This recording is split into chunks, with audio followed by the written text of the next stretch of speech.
హితవు మాటలు. చందమామ కథ. కోలాహలం అనే దేశానికి రాజైన జయసిద్ధికి విజయుడనే కుమారుడు ఉండేవాడు.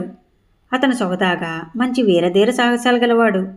దానికి తోడు యుద్ధ విద్యలన్నిట్లోనూ గొప్ప ప్రావీణ్యం గడించాడు. విజయుడికి ఎన్నెన్నో సాహస కృత్యాలు చేయాలని ఉండేది.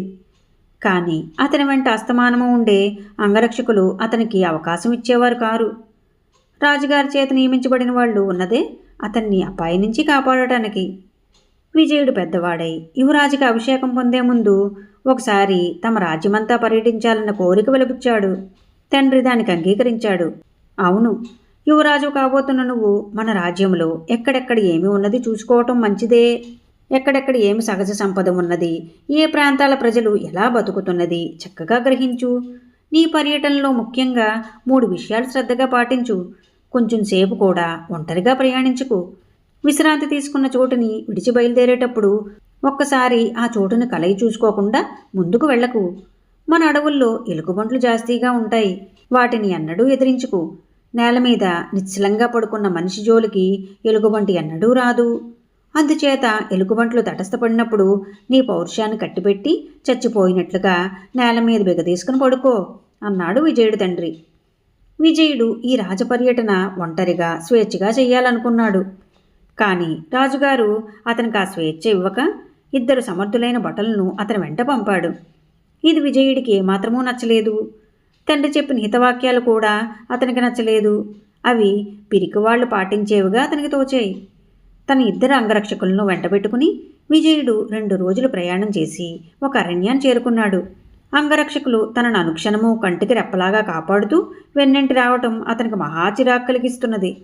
అరణ్యంలో ప్రవేశించాక తనకు సాహస కృత్యాలు చేసే అవకాశాలు కొల్లలుగా దొరుకుతాయని విజయుడు ఆశపడ్డాడు.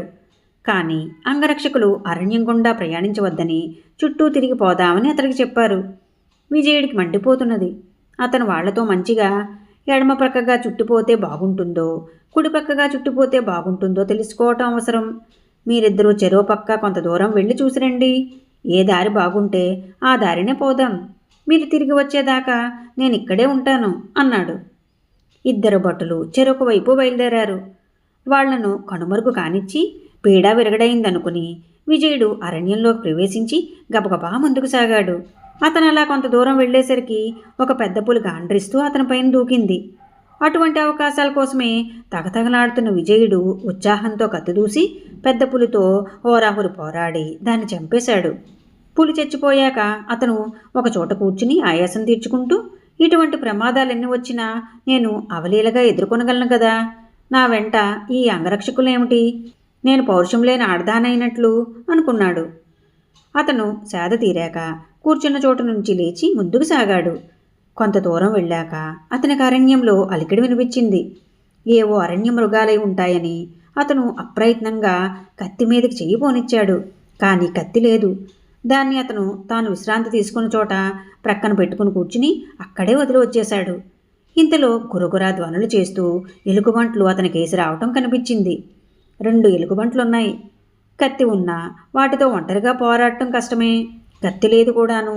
ఎలుగుబంట్ల మీద ప్రతాపం చూపవద్దని, అవి తటస్థపడితే నేల మీద చచ్చినట్లు పడుకోమని తండ్రి చెప్పిన హితవాక్యాలు విజయుడికి జ్ఞాపకం వచ్చాయి. అతను అలాగే నేల మీద బిగతీసుకుని పడుకున్నాడు. ఎలుగుబంట్లు అతని జోలికి రాకుండా వెళ్ళిపోయాయి. విజయుడు లేచి తాను పులిని చంపిన చోటుకి తిరిగి వెళ్ళి తన కత్తిని తీసుకుని అరణ్యంలో ముందుకు వెళ్లే ఆలోచన కట్టిపెట్టి తాను బయలుదేరిన చోటుకే తిరిగి వెళ్ళాడు. అక్కడ అతని అంగరక్షకులు లేరు. వాళ్ళు తిరిగి వచ్చి రాజకుమారుని కానక అతని కోసం ఆ చుట్టుప్రక్కల వెతుకుతూ తిరుగుతున్నారు. అప్పటికి మిట్ట మధ్యాహ్నం అయింది. ఆకలి దప్పులు అతన్ని బాధించసాగాయి. ఆ సమీపంలోనే అతనికి ఒక తోట, దాని మధ్య ఒక కొలను కనిపించాయి. కొలను చూడగానే అతనికి అందులో స్నానం చేయాలనిపించింది. అందుచేత అతను తన బట్టలు విప్పి ఒడ్డును పెట్టి సుఖంగా స్నానం చేసి తిరిగి ఒడ్డుకెక్కేసరికి అతని బట్టలు లేవు. అతను చుట్టూ చూశాడు, పైకి చూశాడు. చెట్ల మీద కోతులున్నాయి. వాటి వద్ద అతని బట్టలున్నాయి. వాటిని అవి తిప్పి తిప్పి చూస్తూ మధ్య మధ్య కొరికి కూడా చూస్తున్నాయి. ఒంటరిగా ఉండనట్లయితే ఇలా జరిగేది కాదు. తండ్రి నిజం చెప్పాడు. తన బట్టలు వెంట ఉన్నట్లయితే కోతులు ఆ బట్టల్ని ఎత్తుకుపోయి ఉండవు. చేసేది లేక విజయుడు రాళ్లు తీసుకుని కోతులను కొట్టాడు. అవి బట్టలను అతనికేసి విసిరాయి. బట్టలైతే దొరికాయి, కానీ అవి చీలికలు వాలికలై ఉన్నాయి. అతను వాటినే ధరించవలసి వచ్చింది. ఇంతలోనే అతని అంగరక్షకులు కూడా వచ్చి అతను చేరుకున్నారు. అటు తరువాత విజయుడు తన తండ్రి చెప్పిన హితవులను తూచా తప్పకుండా పాటిస్తూ ఎలాంటి ప్రమాదాలకు గురికాకుండా రాజపర్యటన ముగించుకున్నాడు. ఈ కథ మీకు నచ్చినట్లయితే లైక్ చేయండి, షేర్ చేయండి. మరిన్ని మంచి కథల కోసం మా సంపత్ ఛానల్ని సబ్స్క్రైబ్ చేసుకోండి.